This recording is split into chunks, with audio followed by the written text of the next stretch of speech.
আদিত্য বৰা আপোনালোক সকলোকে মোৰ অনুষ্ঠানলৈ স্বাগতম জনাইছোঁ।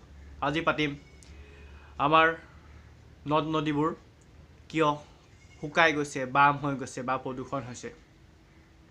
বলক আমাৰ ভিডিঅ'টোৰ মাজলৈ যাওঁ। বৰ্তমান দেখিছোঁ যে আমাৰ নদীবোৰ ক্ৰমে বাম হৈ গৈছে। ইয়াৰ ফলত গৰাখহনীয়াৰ সৃষ্টি হৈছে। নদী কাষৰ অঞ্চলসমূহত বানপানীৰ সৃষ্টি হৈছে। ইয়াৰ ফলত মানুহ আৰু জীৱকুলৰ মাজত প্ৰভাৱ বেছিকৈ পৰিছে। ইয়াৰ ফলত মানুহৰ ঘৰ বাৰী ভাঙিছে, কাৰণ বানপানীৰ সৃষ্টি হৈছে। পানী ওলাই যোৱাৰ পথ নাইকিয়া হৈছে। য'তে ত'তে ঘৰ বনোৱাৰ ফলত ইয়াৰ ফলত বিভিন্ন সমস্যাৰ সৃষ্টি হৈছে। আচলতে বানপানীনো কিয় হয়, আজি তাৰ ওপৰত পাতিম। এখন নদীত আমি এনেকুৱা বস্তুবোৰ পেলাব নালাগে যিবোৰ বস্তু নদীখনে সহ্য কৰিব নোৱাৰে, যেনেকৈ প্লাষ্টিক জাতীয় বস্তু। এতিয়া দেখা যায় যে আমি মানুহবোৰ নিজেই আমাৰ ধ্বংস মুখলৈ আমি নিজে গৈ আছোঁ।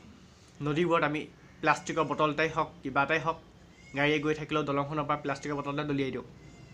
এবাৰ ভাবি চাইছেনে, সেই প্লাষ্টিকবোৰ কেতিয়াও ধ্বংস নহয়। ইয়াৰ ফলত সি নদীৰ বুকুত জমা হয়। এনেকৈ এটা দুটা প্লাষ্টিক গৈ হাজাৰটা পৰেগৈ। তাৰ ফলত নদীৰ পানী প্ৰদূষণ হয়।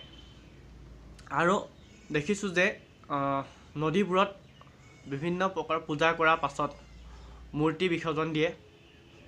মূৰ্তি বিসৰ্জনৰ ফলত নদীবোৰ ক্ৰমান্বয়ে বাম হৈ আহিছে। আমি বেলেগ উপায় ল'ব নোৱাৰোঁনে মূৰ্তি বিসৰ্জন দিয়াৰ? যদি আমাৰ নদীয়ে নাথাকে, আমি কেনেকৈ জীয়াই থাকিম?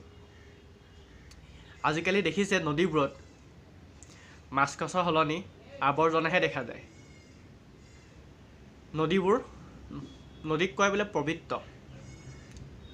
নদীক গা ধুলে সকলো প্ৰকাৰৰ পাপ পুণ্য হয়।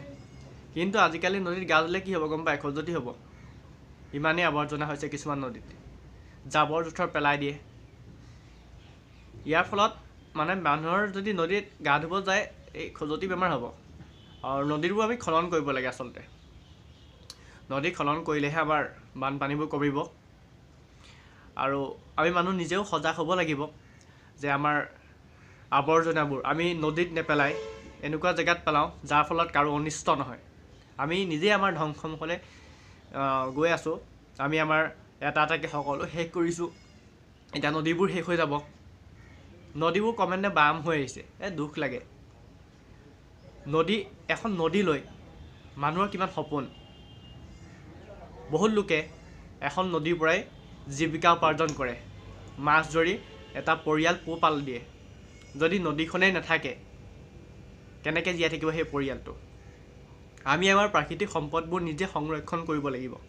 নহ'লে সময়ৰ সোঁতত এইবোৰ হেৰাই যাব। এটা এটাকৈ অসম প্ৰাকৃতিক সম্পদত চহকী। কিন্তু আমি ইয়াক সংৰক্ষণ কৰিব লাগিব, নহ'লে আমাৰ পিছৰ প্ৰজন্মই সেই সম্পদবোৰ নাপাব। আমি নদীক সংৰক্ষণ কৰিব লাগিব। আমি এতিয়াৰ পৰা যদি নদীক সংৰক্ষণ নকৰোঁ, পিছত ডাঙৰ সমস্যাৰ সৃষ্টি হ'ব। ভাবিছেনে এবাৰ? নদীবোৰ বাম হৈ যোৱাৰ ফলত গৰাখহনীয়াৰ সৃষ্টি হৈছে। কাষৰ অঞ্চলবোৰ হাজাৰ হাজাৰ মাটি নদীৰ বুকুত গুচি গৈছে। ইয়াৰ মানুহৰ সপোনবোৰ ভাগি গৈছে। ইয়াৰ কাৰণ কি? নদীবোৰ বাম হৈ আহিছে। ইয়াক খনন কৰিব লাগে। নদী খনন কৰক। ইয়াত আৱৰ্জনাবোৰ নেপেলাব।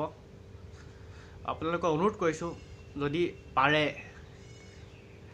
পূজাৰ মূৰ্তি বা এনেকুৱা জাতীয় বস্তু সামগ্ৰী, কাপোৰ কানি, এইবোৰ কিছুমান বস্তু থাকে, এই বস্তু ধ্বংস নহয়, পটককৈ নদীৰ বুকুত জমা হয়। তাৰ ফলত নদীবোৰ বাম হৈ গৈছে। ইয়াৰ বেলেগ ব্যৱস্থা কৰিব পাৰি নেকি? এবাৰ ভাবি চাওক। সেইটো জাষ্ট মোৰ অনুৰোধহে।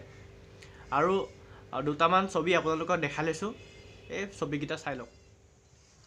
পূজা হোৱাৰ পিছত উটাই দিয়া দেৱীয়ে নদীবোৰ বাম হৈ গৈছে। এইবোৰ উটি যোৱা নাই, কাষত তেনেকৈ লাগি গৈছে। এইখন নদীখন ভালকৈ দেখুৱাই দিছোঁ।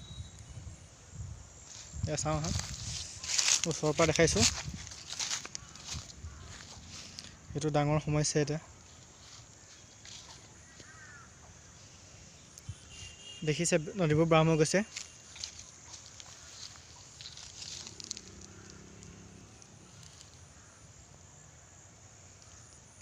আমি আমাৰ নদীবোৰ সংৰক্ষণ কৰিব লাগিব, নহ'লে আমাৰ নদীবোৰ ধ্বংস হৈ যাব। আৰু আমি ইয়াৰ বেলেগ উপায় উলিয়াব লাগিব, দেৱীবোৰ বেলেগকৈ কিবা কৰা তাৰ উপায় উলিয়াব লাগিব, নহ'লে আমাৰ নদীবোৰ হেৰাই যাব। ইয়াৰ ফলত কাষৰ অঞ্চলবোৰ বানপানীৰ সৃষ্টি হয়, গৰাখহনীয়া হ'ব। এনেকৈ নদীবোৰ প্ৰদূষণ হৈ সৃষ্টি হৈছে। দেখিছে এনেকৈ নদীখন ইমান ধুনীয়া এখন নদী বাম হৈ গৈ আছে। দেখিলে নদীবোৰ কেনেকৈ বাম হৈ গৈছে। আমাৰ প্লাষ্টিক জাতীয় সামগ্ৰী হওক বা বিভিন্ন প্ৰকাৰৰ সামগ্ৰী আমি নদীত পেলাব নালাগে। ইয়াৰ ফলত মাছ কাছৰো মৃত্যুমুখত পৰে, কাৰণ আমি যিবোৰ আৱৰ্জনা প্লাষ্টিক আদি বিষাক্ত পদাৰ্থ আমি নদীত পেলাওঁ। ইয়াৰ ফলত নদীত থকা মাছ কাছ এইবোৰ ধ্বংস হৈ গৈছে। বহুত প্ৰকাৰৰ প্ৰজাতিৰ মাছ এতিয়া বিলুপ্তিৰ পথত আজিকালি নোপোৱাই হৈছে, কাৰণ নদীবোৰ প্ৰদূষণ হৈছে। আহক আমি এটা সজাগতাৰ সৃষ্টি কৰোঁ, আমি আমাৰ নদীক সংৰক্ষণ কৰোঁ। পাৰিলে আমাৰ পূজাৰ মূৰ্তি, দেৱীৰ প্ৰতিমা বেলেগ উপায় কৰিব নোৱাৰোঁনে? এইটো আপোনালোকলৈ এটা মোৰ প্ৰশ্ন থাকিল। আমি বেলেগ উপায় কৰিব নোৱাৰোঁনে? পূজা পাতক, কিন্তু আমি আমাৰ নদীখনকো সংৰক্ষণ কৰিব লাগিব। আমি আগতে সৰুতে কিতাপত পাইছিলোঁ, নদীক গঢ় লৈ এটা সভ্যতা গঠিত হয়, গঢ় লৈ উঠে সভ্যতা। আমাৰ যদি নদীখনেই নাথাকে, আমাৰ সভ্যতাটো কেনেকৈ থাকিব? নদীৰ লগত মানুহৰ সভ্যতা এটা সম্পৰ্ক, ওতঃপ্ৰোত সম্পৰ্ক থাকে। সেইকাৰণে আমি আমাৰ নদীবোৰ সংৰক্ষণ কৰিব লাগিব। এখন নদীয়ে এটা সভ্যতাৰ জীৱনধাৰা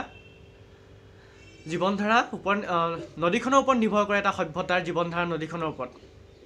বহুতো জীৱিকা পথ হ'ল নদীখন মাথো। সেইকাৰণে নদীক আমি সংৰক্ষণ কৰিব লাগিব। এতিয়াৰ পৰা সংৰক্ষণ কৰিলেহে আমাৰ নদীবোৰ সুৰক্ষিত হ'ব আৰু বানপানীও কমিব। আশা কৰোঁ নদী খনন হ'ব, আমাৰ নদীবোৰ আগতকৈও মাছ কাছৰে ভৰি পৰিব। এয়াই আজিলৈ।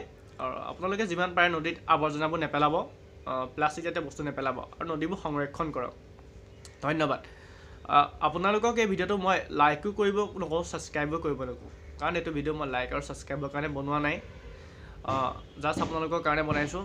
যদি কিবা ভুল হয় আঙুলিয়াই দিব, বেয়া নাপাওঁ, কাৰণ মই কোনো ইউটিউবাৰ নহয়। আজিও কৈছোঁ, ইউটিউবাৰ নহয়।